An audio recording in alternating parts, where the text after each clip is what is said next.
So I'm continuing my reading here in what I'm doing here. I'm reading through the entire standard works of the Church of Jesus Christ of Latter-day Saints. This consists of the Bible, the Book of Mormon, the Doctrine and Covenants, and the Pearl of Great Price. I am reading in a chronological order according to events, not according to publication or volume, so I will be skipping around just a little bit as I move along. I have finished the beginning part of the Earth's history down to the Exodus of Israel from Egypt, and I am currently reading in the book of Job. So, Job chapter 8. Bildad asks, "Doth God pervert judgment?" He says, "Our days upon earth are a shadow, and God will not cast away a perfect man." Here we go. Then answered Bildad the Shuhite and said, "How long wilt thou speak these things, and how long shall the words of my mouth be like a strong wind? Doth God pervert judgment, or doth the Almighty pervert justice?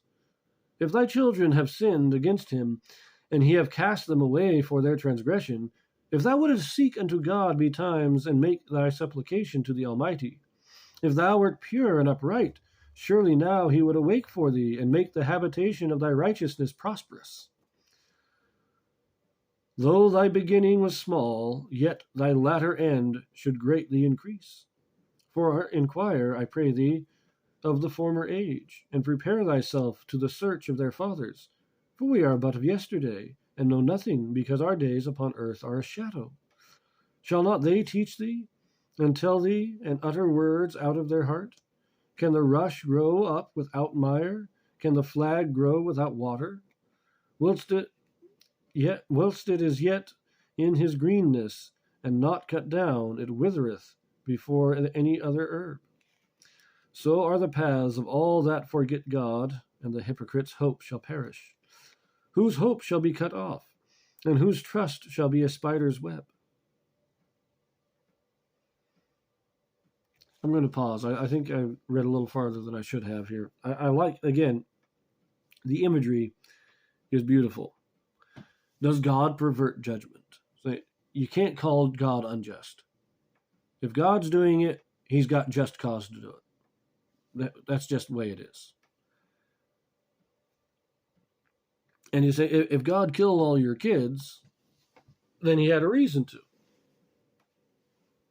And it doesn't matter how much supplication you make. They sinned, they were destroyed, they were killed. Just accept it, basically. Now, this one thing here says, "Inquire, I pray thee, of the former age," and he says, "Our days upon earth are a shadow."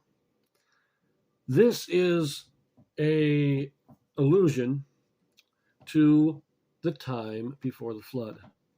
Because right now, even Job probably lived, as I've said in other videos, he probably lived a little over 200 years, around 240 years, according to the Septuagint. Okay. Before the flood, they were living almost 1,000 years. Most of them lived over 900.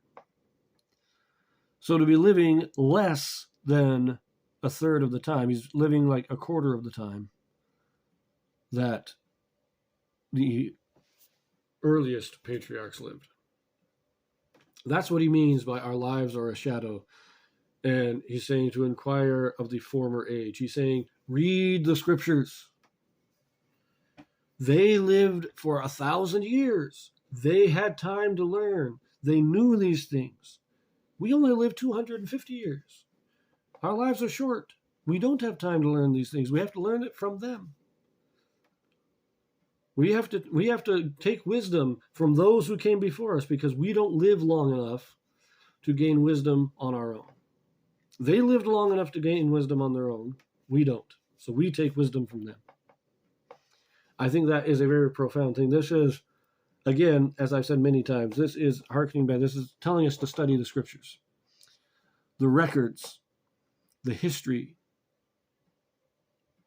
And it's not just saying study the sermons, but study what these men lived through, what their lives were like. Because they lived over 900 years. They learned a lot. They were great men. And we can learn a lot from them. But then his last thing, Can a rush grow up without mire, a flag grow without water?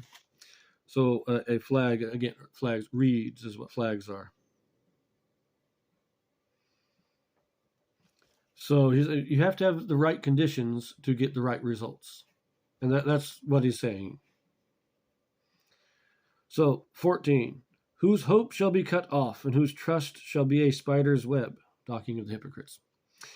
He shall lean upon his house, but it shall not stand. He shall hold it fast, but it shall not endure. He is green before the sun, and his branch shooteth forth in his garden. His roots are wrapped about the heap, and seeth the place of stones.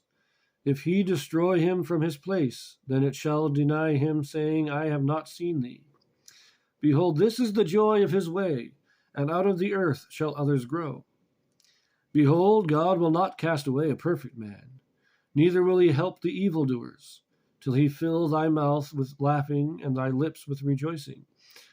They that hate thee shall be clothed with shame, and the dwelling place of the wicked shall come to naught. So what is the comparison of the rush growing without mire and all that? He talks, while it is yet green and not cut down, it withereth before any other herb. So if you're not planting in the right ground, you may grow initially, but it will not last. It will die. It will wither away before anything else because it's not planted in the right place. That's why he's saying it. The hypocrites don't plant in the right place. The faithful do.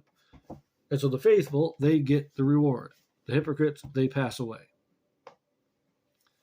That's the basics of what Bildad is saying here. And we'll leave that here.